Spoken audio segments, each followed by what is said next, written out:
bells, jingle all the way. Oh, what fun it is to ride in a one-horse open sleigh. Jingle bells, jingle all the way. Oh, what fun it is to ride in a one-horse open sleigh. Dashing through the snow in a one-horse open sleigh. Over the fields we go, laughing all the way. Bells on bobtails ring, making spirits bright. What fun it is to laugh and sing a sleighing song tonight. Oh, jingle bells, jingle all the way. Oh, what fun it is to ride in a one-horse open sleigh. Jingle bells, jingle all the way. Oh, what fun it is to ride in a one-horse open sleigh.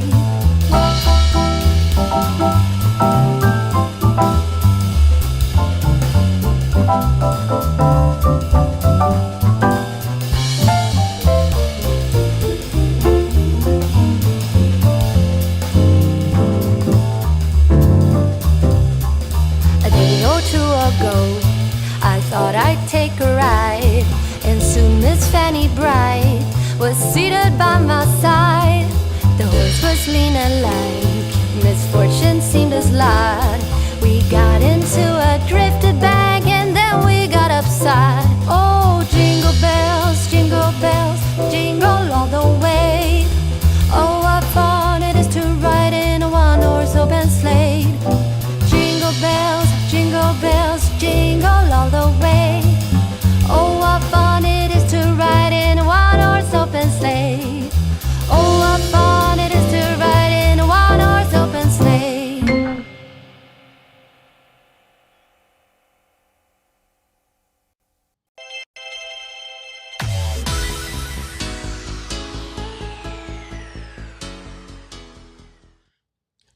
So we have done 36 episodes of Office Hours this year. This will be our 37th episode. We've talked about all kinds of things, from how to fill out an application to how to read your residuals to life-changing things like how can you set goals, which we're going to talk about today. But we also have next week our Holiday Palooza, where we celebrate everything we've done. We bring all PayProTec people together, and it's at noon this exact time. Noon Eastern next week. So I want to make sure we're starting out right. We're going to talk about that Holiday Palooza again. If you're not watching this live, if you're watching this in 2025 and you're just wanting to think about setting goals, well, it's time to make sure that I bring the other person on the screen. Jenny is not with us today, and we made a quick change, and it's just Mike and I, because Jenny is taking care of her dog who had ACL reconstruction. I can't believe we say that about dogs, but I'm glad we can do that. And I'm glad that Jenny is able to do that. Mike, it is winter. It is set back in. It was 50 degrees 2 days ago. It almost hit 60 down here in Indy. And now we're back, it's 17 degrees here. And I don't know what it is there. 13. So, and maybe it's warmed up since the last time I looked, but it's winter. Are you ready? Yep. Every year, what am I going to do? Definitely ready. I'm trying to, I asked Jenny, she never answered me. I'm trying to figure out if she made the dog go running or how the dog tears the ACL. I mean, my dog, it wouldn't surprise me the way he runs around here, but yeah, it's just an athletic dog, I guess. Well, yeah, I'm just glad we can take care of that. I knew of a dog earlier. There is a dog who catches the Frisbees at the Michigan Stadium, and we got to meet him when I was at the Northwestern game just a couple of weeks ago with my kids. But he tore his ACL and was on the sidelines, went on the IR for a little while, but literally tore his ACL at the beginning of the season and was back by the last part of the game to be able to come back. So it's amazing. What can we do? We can do anything. It is. So, all right, we're going to talk. It's going to be pretty quick, but we're just going to be talking about how we can set some goals as we reflect back on 2024 and we look 2025 at our last office hours. But I'm going to ask this, Mike. All of us have different, experiences. I will disclose I'm not very good. I'm very good at thinking up goals. I'm not very good at strategically following up on them a lot of times. I'm better than I was 10 years ago. What's your relationship to goal setting? What does that make you feel when somebody says, let's set some 2025 goals? It does make me stop a little bit because I'm like you. I've not. I'm okay at it. I should be more conscious about it, and like you said, going back and revisiting. But I think the comfort I do get from it is when we talk about goals, it doesn't mean I have to say I'm going to do this and I'm going to do it every day in 2025. I can say each week in 2025, I would like to attempt to do whatever it is, walk my dog 5 days a week, and start breaking it down to little pieces. In January, it's going to be three, whatever the case is. It doesn't have to be this huge goal. You can work up to that as you have your smaller goals. You definitely need to expand them to bigger goals. So today I want to specifically talk about goals that you can make as a paymentpreneur, as someone who's in the payments industry, that are unique to us. There are lots of things you can set: personal goals, family goals, health goals, all kinds of things that are unique to you. And there are things that are unique to us in the payments business. Like, we're not going to set a goal for how many miles you drive. Maybe you could, I guess, but I mean, or how fast you're going to be able to travel, or you're not going to set this unique goals that are helping us grow our business specifically. And so there's lots of personal things that you could look at. And we've talked about that and taking care of your personal and physical and spiritual life. But Mike, what are some of the things around what types of things can they set goals on? I'll use one. A lot of times we say deals, but what are other things that they could set goals around and make them measurable that they could start thinking about as they go into 2025? One of the most important things I talk to people about is setting a goal as simple as I want to make contact today with 40 business owners. And you define that. Does business owner mean that you spoke to the person at the front desk of the business and you've gotten their contact info now? Or does it mean you literally are going to speak to 40 business owners and then,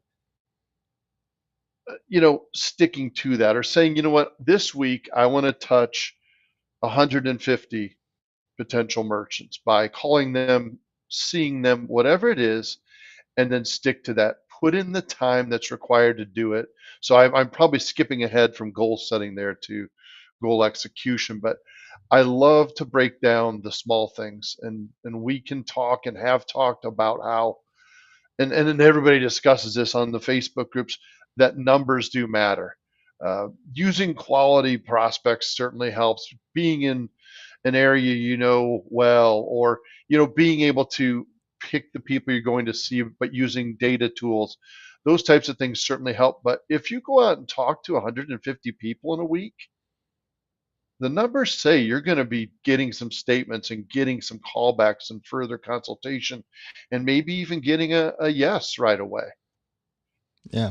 Well, there's a world out there, and I forget who created this, and I should give them credit. So it's not me, but they, in the KPI world, the key performance indicators, there's a book I read once, and they were talking about lead and lag measurables and goals. And the lead goals are the actual, hey, I'm going to set up, and I want to have, I'll say, I want to add $100,000 a month of volume this year. And so every month I'm going to add an extra, and that's a lead goal. That's a measurable. Or I want to add 16 new merchants, or I want to, and those things that are extremely out there. But then the lag goals are the things that build up to do that. What Mike was just talking about is that I need to do a certain amount of actions. It's not the stuff probably that makes me money. It's not the stuff, but I'm going to make 1,000 phone calls in the month of October, and I'm going to break that down by how many I need to do every day. Or I'm going to go to 6 new cities and spend the day there and walk and visit every one of the streets and have something. I'm going to create 3 new flyers that I hand out that are personal to me. What are those lag goals that are going to turn into those lead goals that actually do make you money? And Mike, one of the things I think that happens, and this is in the PayProTec world too, we over-index, that's my new favorite phrase, we over-index goals that don't actually make us money. Or specifically, like, and one of those is, like, for us at PayProTec, we celebrate every new merchant that is approved, but the merchant approved doesn't make us any money yet. We've got to get to merchant activated. And if it's a merchant that only processes $2,200 a month and we have them interchange in 5 basis points, that then doesn't make any money. So we have to figure out lead goals that actually make us our money. As you like hypothesize about what type of goals our partners could put together, specifically lead goals that would make us money? What are some of those things that they can measure? They can say, yes, those things are what actually helps us grow our portfolio. It's a really, really good point. And you're right. For us, we do count that deal and we talk to our agents about it. We say, hey man, you got, this single guy out here got 6 deals this month and got them all installed. That's great. Now I think, we should probably be talking about activations. And how many of those did you get activated this month? Because we see them in the list of our merchants. Go, look at that, we got all these goals, and a month later, that same merchant's still not processing. So maybe consider using something like an activation as a goal. Consider using the one thing that Nate mentioned as a goal as far as adding volume per month. Because as Nate said, if you go sign up 5 deals at $2,200 a month at 10 basis points, that is not going to help your goal of increasing your sales by $100,000 a month very significantly. So you can't measure it just by deals. Is that what you're getting at, Nate? Yeah.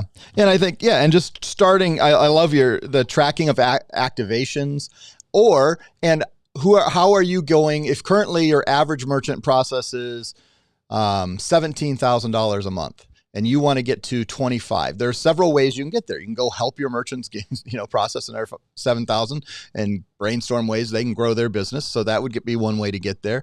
You can go and how do I get in contact with merchants that are usually processing a little more? Maybe I need to change verticals. Maybe I'm going to go to law offices, or I'm going to go to dental offices. I'm going to go to chiropractors. Or maybe I'm going to go find those illustrious B2B where I'm walking into warehouses where they're supplying and doing hundreds of millions of dollars of invoice, but it's all done through net 30 and net 45 day terms. And so it's a different types of transactions, and there's different types, but it's a different type of sale.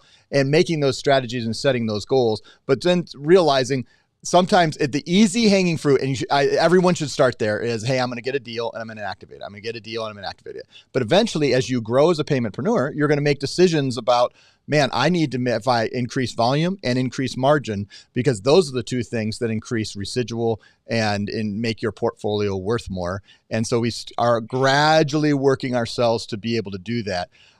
Mike, when you talk to our partners, you trained hundreds of partners over the last several years.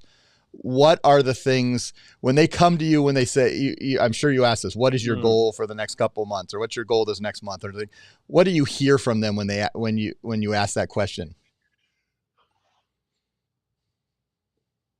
It varies from, I'm going to get out and about and see people, to, I have a friend that owns these 3 businesses. I have another contact that owns these 3 businesses, and this, and this, and this, and this. And that's who I'm going to see first. So there are people with very specific plans, and there are people that probably don't have a concrete plan quite yet. So they're going to get out and about, and they may just go explore geographically and go find some people in this area, park the car and you start walking. So we hear it from one extreme to the other. Truthfully, I think the person that says, I'm going to go see these people because of XYZ, or I'm going to see these type of merchants because of my knowledge from a prior job I had. I am going to go see auto mechanics because I was in the car dealer business. Those types of things feel like a really solid idea, and there's been thought given to why you're going to do what you're doing. Yeah, we always hear that you want to set SMART goals. I'm not going to go into the acronym, just type in SMART goals. I'm not going to go into training there. It would take us too long today. But I think one of the things we want to do is we want to set goals that are unique to you that ultimately reach whatever that goal is for you. Next year, I want to make $275,000 of residual. Well, if that's your goal, you need to know where you're now, figure out what the margin is to get there, and then you got to figure out those goals. You got to figure out what are those those lag and lead goals you're going to set. And I think what struggles a lot of our partners is And we're all this way. Like, that's why I started the relation. I'm not great at goals sometimes, but when I put out that BHAG, that big, hairy, audacious goal, thank you, Jim Collins, back in the day. And we say, hey, I want to get to, by the end of 2027, I want to have $100,000 of residual every month growing on. And so I'm going to make 1.2 million. And then you backtrack and you say, well, I'm starting right now at, let's say 10,000 a month. I don't know, probably not zero. And you then figure out, what do I incrementally need to do, and just keep doing it, and then evaluate every period. Maybe it's every month, every quarter, whatever it is, but you're not going to reach it if you don't set that big goal out there, and then you start figuring it out. And that's what it's different for everyone. And I'm kind of interested as people maybe respond back to us, or we even walk through it, because it's different for every one of our partners, because they do it differently. Like your auto mechanics. Well, it's a different group of sales, and you're going to get into a group that are, I think our average auto mechanics, I don't know off the top of my head, I could look it up, but probably do $25,000 to $35,000 a month. If they're more, get more. I would say average across. I know it can get up to hundreds of thousands of dollars, and we see this those dealership auto places where we're seeing millions of dollars a month. Those are great if you get into those. We have some of those big contracts, but and when you get them into a 4% edge pricing opportunity, it can be huge margins.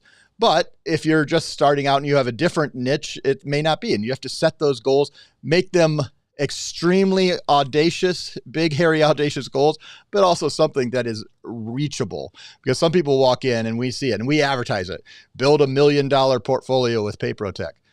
Well, most are not going to do that in their first year, just aren't. But a lot of them, after several years, there are lots of people who have multiple millions and tens and hundreds of millions of dollars in portfolio because they've been doing this for years and setting goals. So, Mike, when it comes to what else we could talk about at goals, this is just our kind of conversation to encourage. Is there anything else that you see that our partners aren't doing when it comes to setting goals, or this is a type of goal that they should set that they don't? I think, but most of the people I talk to that have set goals, probably 25% of them hold themselves accountable. So when it's done, and that month is over, I have one guy that he and I probably, he brings it up to me once a week, probably, where he's at with what he wants to do. Since October, he's had a goal of what he wants to get done before the end of the year. And he's like, I'm hurting, man. So we talk a little bit, and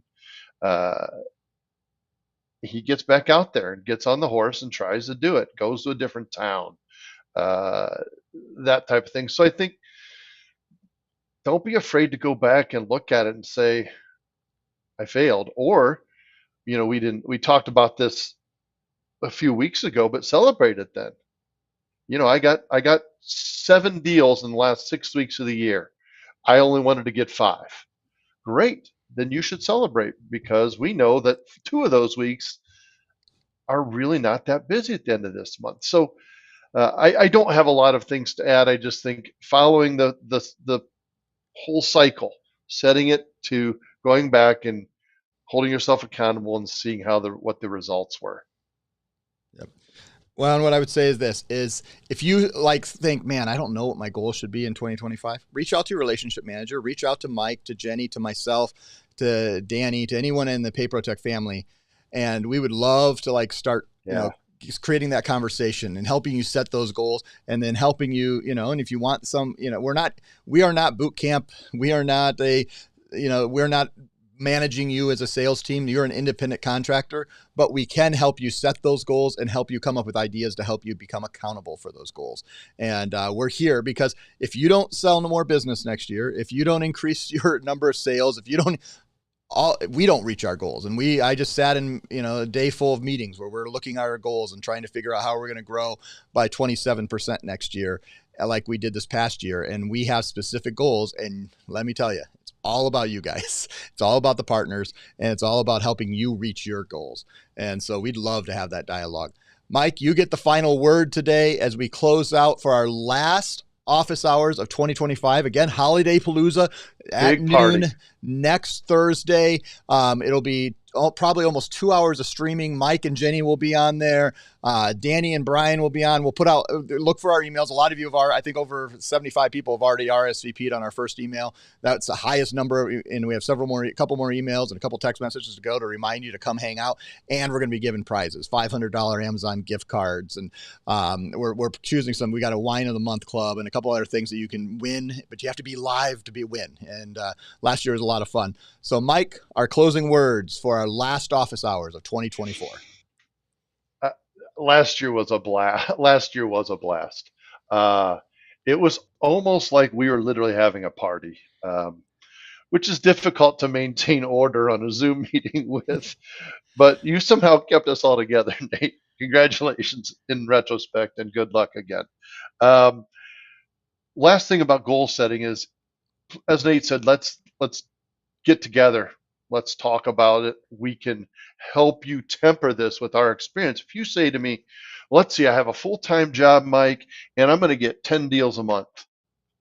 I'm going to caution you and say, unless you plan on sleeping about 4 hours a night, that's really difficult to do.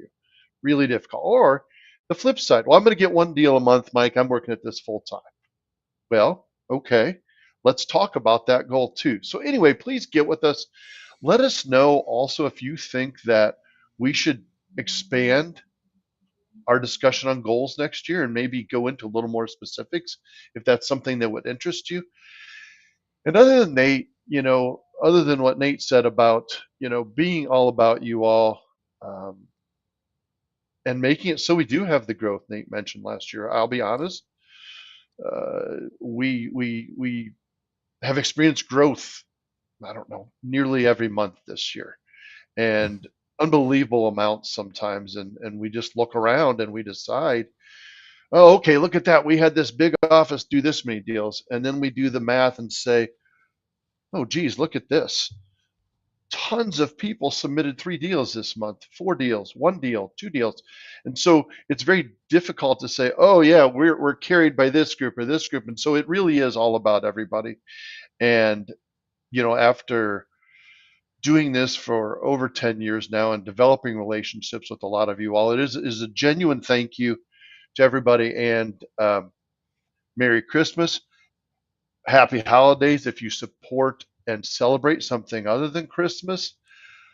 And we just wish you a lot of success in January from the Office Hours group here, and hopefully we'll see you all next week at this same time for Holiday Palooza second year. Yep, that's right. So join us next week, noon Eastern time, December 19th. Today is the 12th. I got to add 7 days. Don't change the month. December 19th, noon, right here on our YouTube channel. A lot of you have already, you can go to look for our emails and click the little link. It'll send you a calendar invitation with the YouTube link directly on it. We're going to text you the link. We'll probably email you the link. We're going to keep sending it to you, but you've got to be on. It's going to be a lot of fun. There'll be some games. There'll be some new knowledge about what we're doing in 2025. And we're giving a lot of stuff away. We can't wait to have you there. On behalf of Mike Stetzel, Jenny Rickle, who is taking care of her dog, who has torn her ACL, I think his ACL, and myself, Nate Manahan, we say Merry Christmas, Happy New Year, Happy Holidays, and we'll see you at Holiday Palooza next week. Bye, everybody.